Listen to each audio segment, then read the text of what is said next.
참 예수님, 오늘은 11월 14일 연중 제33주간 월요일입니다.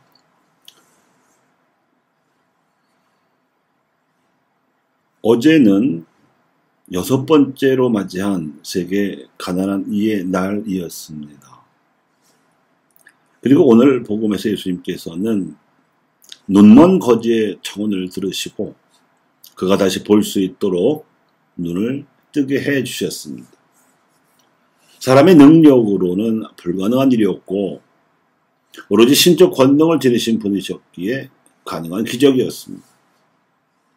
예수님께서는 당신의 능력을 내세우지 않으시고 오히려 그 눈먼 거지의 믿음이 그를 보게 하였을 뿐만 아니라 구원을 받을 수 있게도 하였다고 선언하셨습니다. 지난 토요일 명동대 성당에서는 이런 치유자 예수님을 본받고자 했던 평신도 한 사람을 기리는 미사가 거행되었습니다.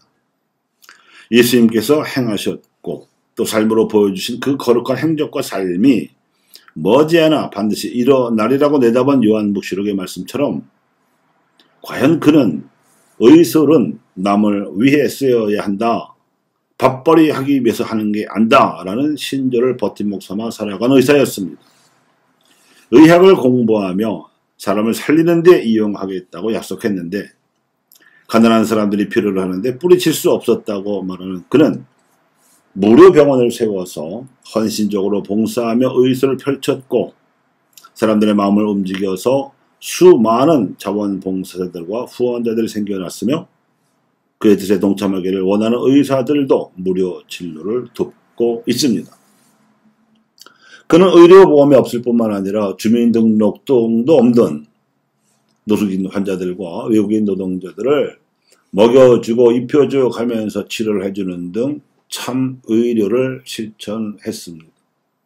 우리가 보기에 가난하고 고통받는 예수님을 본받기 위한 신앙의 증거였습니다. 이를 위해 그는 평생 독신으로 살면서 기존 병원들의 진료 형태를 본받지 않고 돈을 받지 않는 의사로서 살고자 애를 썼습니다. 자신과 요셉 의원을 찾아오는 가난한 환자들을 하나님께서 보내주신 선물이라 여기며 20여 년간 43만여 명을 치료해 주었습니다. 병을 치료해 준다고 해서 삶의 위기가 극복되는 것은 아니어서 그는 입을 것, 먹을 것, 그리고 쉴 곳까지 마련해 주는 등 할 수 있는 한 자신을 찾아온 가난한 이들이 살아갈 희망을 찾을 수 있도록 도와주었습니다. 그는 그 가난한 환자들이 살아갈 의지를 가지고 더 나은 삶을 향해 노력하는 한 그의 이러한 무료 의술은 예수님을 본받는 일이라 믿었습니다. 그가 가난한 환자를 위한 무료 병원을 세우면서 자신의 주거 성인의 이름을 따서 지은 것만 보아도 알 수 있습니다.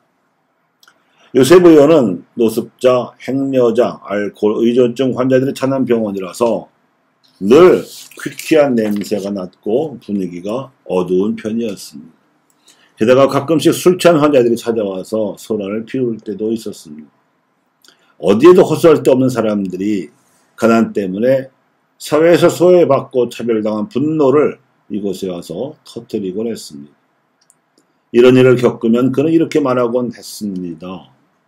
저 사람들이 하는 행동은 어린 아기가 엄마한테 관심을 가져달라고 오는 것과 같은 거예요. 우리가 저 사람들의 이야기를 들어주지 않으면 저 사람들이 어디 가서 마음을 털어놓겠어요. 우리가 힘들더라도 참고 받아주어야 해요. 이처럼 이웃을 위한 희생과 봉사의 삶을 실천한 그는 2008년 4월 18일 이 세상을 떠났습니다. 저 멀리 아프리카의 남수단에서 가난한 이들을 위해 의술을 펼치다가 정작 자신의 몸을 돌보아줄 의사를 만나지 못해서 젊은 나이의 선종아 이태석 신부처럼 그도 가난한 이들을 돌보면서 정작 자기 몸을 돌볼 의사를 만나지 못해서 병고와 싸우다가 하나님의 부르심을 받았고 그가 시작한 일은 남은 이들에게 맡겨졌습니다.